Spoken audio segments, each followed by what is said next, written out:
In the burning skies of the Pacific, where Japanese convoys ruled the waters and American bombers struggled to strike with precision, one man refused to follow the rulebook. His name was Pappy Gunn, a former Navy pilot, mechanical genius, and the kind of maverick whose imagination turned warplanes into flying nightmares. Born in Arkansas, Gunn wasn't a textbook officer. He had been a barnstorming pilot, a mechanic, and a mail flyer long before the war. But when Japan invaded the Philippines in 1941, Gunn's world changed overnight. He joined the U.S. Army Air Forces and quickly gained a reputation for breaking rules and getting results. By 1943, the Pacific Air War was grinding. Japanese convoys moved freely across the Bismarck Sea, protected by dense anti-aircraft fire and fighter cover. American B-25 Mitchell bombers, medium, twin-engine planes, were powerful, but they weren't built to dive low or face flak. Their bomb loads were effective from altitude, not for attacking ships at mast height. But Gunn had a different vision. He believed that if bombers could fly low, fast, and unleash a storm of bullets before dropping bombs, they could devastate Japanese shipping in a way no one thought possible. The only problem, it wasn't in the manual. Working in a makeshift hangar in Australia, surrounded by spare parts and scrap metal, Pappy Gunn began his secret experiment. His tools were wrenches, welding torches, and pure audacity. He stripped down the nose of a B-25, removing the standard glass bombardier section, and replaced it with metal plating. Then, he bolted on 50-caliber machine guns. Not one, not two, but 8. Each gun could fire 850 rounds per minute. When the modification was complete, Gunn stood back and admired the beast he'd created. The aircraft's nose bristled with barrels, gleaming like the fangs of a metal predator. He had transformed the B-25 into something entirely new. A flying gunship. When he rolled it out, even the other pilots laughed. "What the hell is that, Pappy?" one asked. Gunn just grinned and said, "You'll see." The test flight was nothing short of shocking. As Gunn pulled the trigger, the plane vibrated violently, tracers blazing forward like streams of molten fire. The ground in front of him erupted under the concentrated firepower. Gunn landed the plane, looked at the scorched field, and smiled. It worked. Word spread quickly across the Allied bases. Commanders were skeptical, but General George Kenney, head of the 5th Air Force, was not a man who ignored results. He authorized Gunn to continue modifying more B-25s, turning them into specialized attack aircraft. But Gunn wasn't done yet. He replaced the internal bomb bay with parachute-retarded bombs, allowing the planes to drop their explosives from low altitude without being destroyed by their own blasts. Then he added more guns under the fuselage and on the sides, creating what pilots soon nicknamed the strafer version of the B-25. By early 1943, Gunn's modified bombers, now carrying up to 14 forward-firing guns, were ready for combat. Each one could unleash nearly 10,000 rounds in a single pass. To the enemy, it was like being caught in the jaws of a mechanical dragon. The first real test came over the Bismarck Sea. 8 B-25s, modified under Gunn's direction, flew at wave-top height toward a Japanese convoy carrying troops and supplies to New Guinea. The sky was clear, the sea calm, perfect for death to descend. As the bombers appeared on the horizon, Japanese gunners scrambled. But before they could aim, streams of gunfire tore through the decks, shredding crews, masts, and fuel drums. The planes then dropped their bombs in perfect timing. Explosions ripped the sea open, sending columns of fire skyward. Within minutes, the convoy was annihilated. Out of 16 ships, 12 were sunk. Thousands of Japanese troops were lost. The message was clear. Gunn's mad idea worked. From that day forward, the Pacific War was never the same. The Japanese would soon come to fear the roar of those low-flying monsters. But this was only the beginning. Pappy Gunn's success brought both admiration and enemies within his own ranks. His methods were too wild, too unorthodox, and some officers wanted him grounded for good. What came next would test his defiance, his ingenuity, and his very survival. After the success over the Bismarck Sea, the name Pappy Gunn spread like wildfire across every Allied airbase in the Pacific. Pilots called him the man who turned bombers into battleships, and even seasoned mechanics watched in awe as his modified B-25s returned from missions riddled with bullet holes but blazing with victory. Yet, behind the admiration, there was unease in the upper command. Gunn's innovations had come not from official blueprints or Washington approval, but from sheer disobedience. He had rewritten the rules of aerial warfare without asking anyone's permission. General George Kenney, commander of the 5th Air Force, was the first to see the genius behind the madness. He called Gunn into his tent, cigarette smoke curling through the humid air. "You're not supposed to be an engineer," Kenney said with a grin. "But you've just changed the way we fight this war." Gunn, in his usual calm drawl, replied, "Sir, I just hate seeing our boys die when we could shoot first." Kenney gave him what no one else would: full freedom to experiment. With that single decision, Project Gunship was born. Inside the dusty hangars of Townsville and Port Moresby, Pappy and his team of mechanics worked like mad scientists. Using scrap metal, salvaged parts, and their own intuition, they stripped dozens of B-25 Mitchells and transformed them into low-flying monsters. The glass noses were replaced with solid aluminum panels packed with 8 to 10 .50-caliber Browning machine guns, with 2 more mounted in the cheeks and even more installed under the cockpit. Each modification pushed the plane's limits. The recoil was so violent that some tests nearly tore the nose section apart. But Pappy always found a fix, strengthening the frame, adjusting recoil springs, and balancing the gun's firing sequence so that the aircraft didn't shake itself to pieces mid-flight. When the first full-strength version was rolled out, its nose bristling with gun barrels like a porcupine made of steel, a mechanic whispered, "That thing looks like it wants to start a war all by itself." And that was exactly what Gunn intended.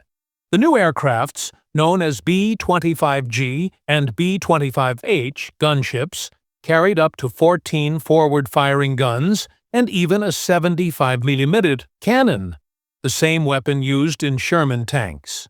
It was the largest gun ever mounted on an American bomber. Gunn had effectively created a hybrid between a bomber and a tank destroyer. When tested against Japanese shipping lanes, the results were devastating. The planes would skim just above the waves, flying so low that salt spray coated their windshields. As soon as they approached the convoy, the pilots opened fire, streams of tracers slashing across the decks like fiery knives.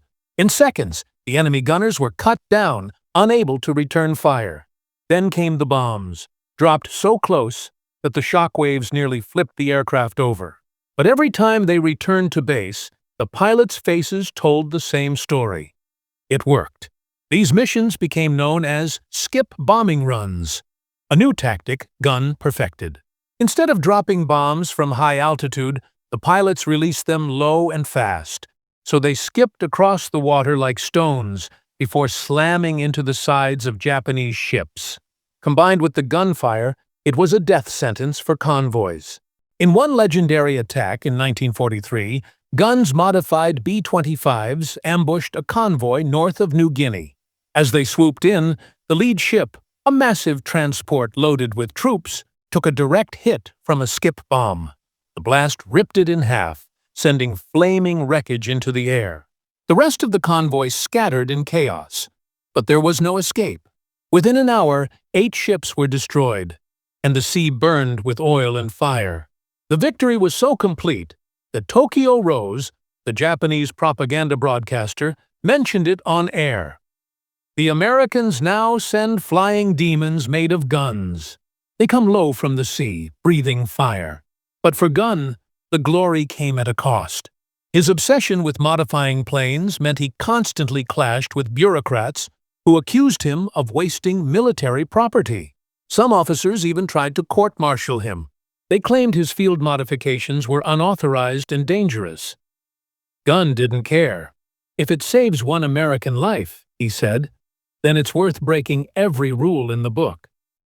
By late 1943, the B-25 gunship had become the deadliest low-altitude bomber in the Pacific. The Japanese began calling them Satan's teeth for the way their muzzles glowed in the dark. Gunn's once crazy idea was now official doctrine, and his tactics were being taught to pilots across the entire theater.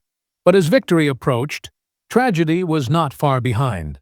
The very skies Gunn had conquered would soon demand a heavy price, a sacrifice that would etch his name forever into the history of aerial warfare.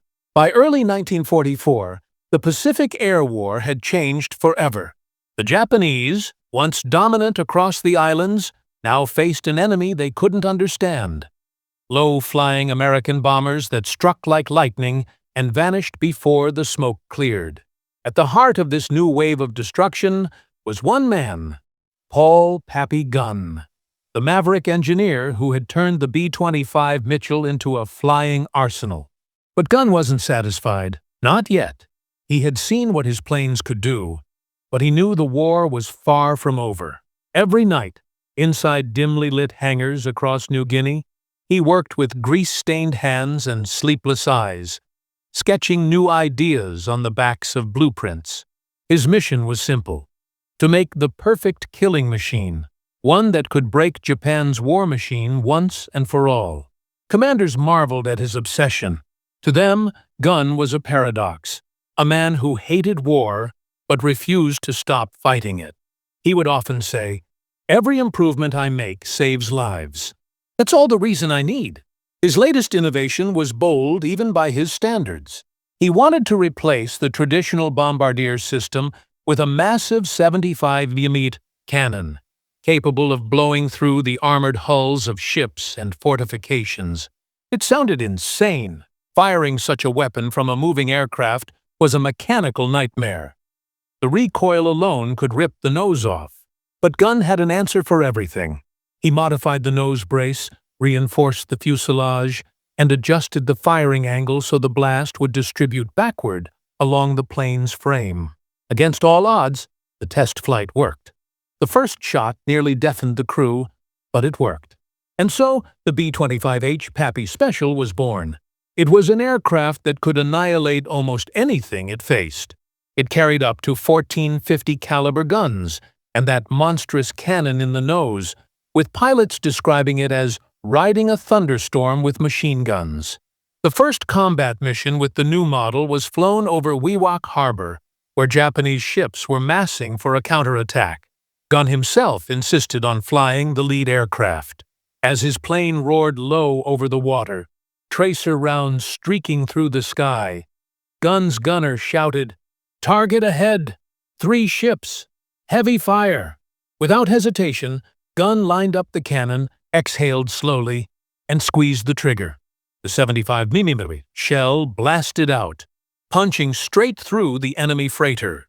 A split second later, the ship exploded in a fireball that lit up the harbor. Gunn's crew stared in disbelief. One shot had destroyed a vessel the size of a city block. That single strike became legendary among pilots. The Pappy Special had just rewritten the playbook again.